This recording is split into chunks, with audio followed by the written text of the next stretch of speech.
Болните и съхнали дървета трябва да бъдат премахвани, а не здравите. Това реши и съдът. Одобрението от кмета на Русе за отсичането на здрави дървета на улица Муткрова е незаконно. Русенци ежедневно подават сигнали към общината за опасни дървета и клони. Но е очевидно, че заети да режат здрави дървета, отговорните лица не обръщат внимание на изсъхналите опасните. Именно заради тази безотговорност днес станахме свидетели на редица инциденти в града.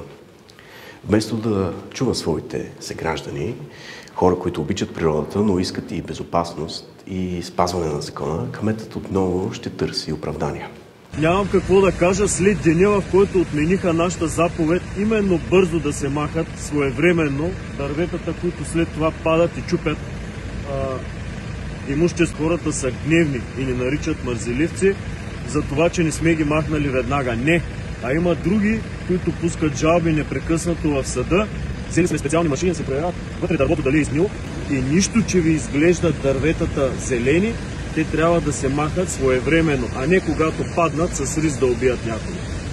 Вместо да влиза в пореден обяснителен режим, кметът, юрист по образование, трябва да разбере едно.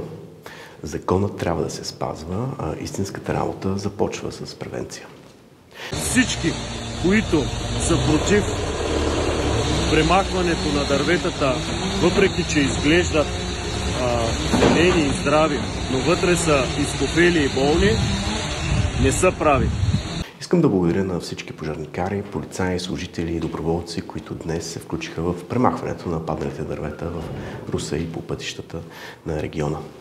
Днес изпратих отново писмо до министъра на регионалното развитие с настояване за планирани действия по пътя Русе-Бяла и Русе-Разград.